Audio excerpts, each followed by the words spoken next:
everyone, it's Kel from Newcastle Fans TV with the quick thoughts. Newcastle 0, Brighton 0.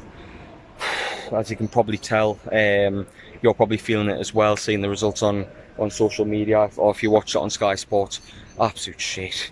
But like I usually do with these quick thoughts, I'll go from the beginning and I'll work through the game, as hard as that'll be probably for me. But the changes that were made, Manquillo came in for Emil Croft, and rightly so after last week. And I was actually quite pleased with the team. I didn't think Carroll or Maximin were fit enough to start the game, but I bloody wish they did, because the first half, dear me, we just didn't take it to Brighton at all.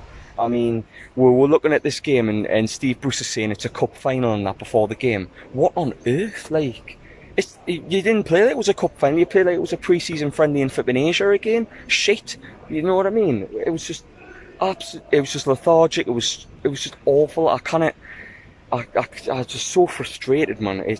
It's so disappointing, because the route, the method, the tactic was boot the ball to Joelinton and hope he holds up the ball long enough for the wingers to be in play, and he never did it, because they're humping the ball up to Joelinton, and he's got two centre-backs in Dunk and the other lad who's about 6'7". Like, he's not going to win many headers, and he didn't. Even when Carroll came on later in the game, he didn't win any headers. It's like, so bloody frustrating, man. And we didn't change anything. We were so deep.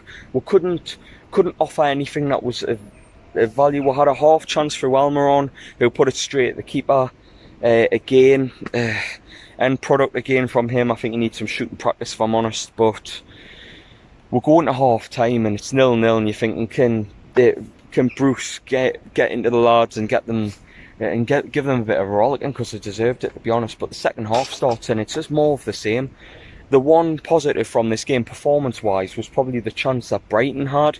The player gets into the box. I'm not sure how it was, but he chips the ball over to Dubravka, and I thought it was a sure goal. But Fabian Shaw saves Newcastle a point with an amazing goal line clearance. So fair play to him for that. And I think that kicked up the crowd a little bit, and we're starting to get a little bit of tempo.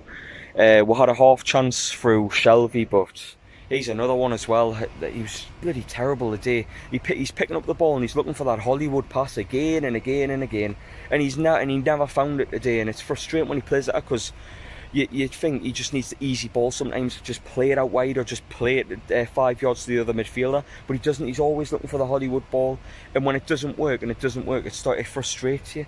It's just really frustrating. I mean, I wouldn't have a man of the match today from a Newcastle point of view. Probably Shaw, who saved with a point at home to flipping Brighton.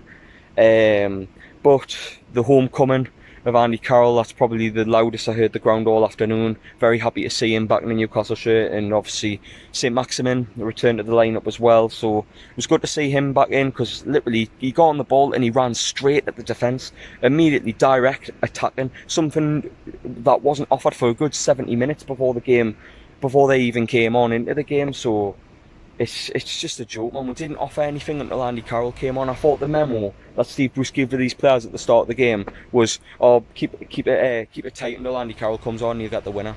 Like, as good as a fairy tale story that is, we should be beating teams like this at home.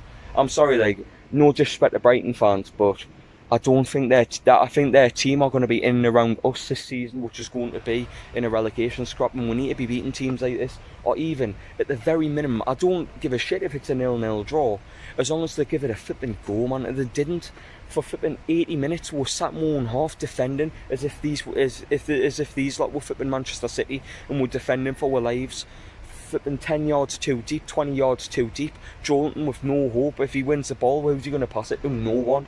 It's so frustrating, man, because, I mean, yeah, like, I don't want to go on about Rafa last season, but at least when we defended, we had a bit of a plan. We got cut open time and again, and Brighton deserved the win the day, if I'm honest. We were that bad.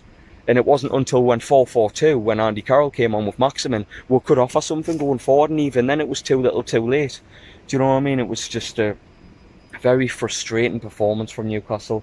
And honestly, if we keep performing like that at home against teams of that opposition that are going to be down there with we, it's going to be a long season. It really is. I think I'm starting to accept that Tottenham away was a bit of a fluke, the way we played and everything like that, but they need to sort the shit out, like they really do. But let us know what you think in the comments below. What do you think of Newcastle? I'm not expecting any very positive comments from anyone regarding the performance, because it was absolutely shocking. But yeah, let us know what you think in the comments below of the game, and where do you see the next win coming from, because I haven't got a flipping clue. See you later.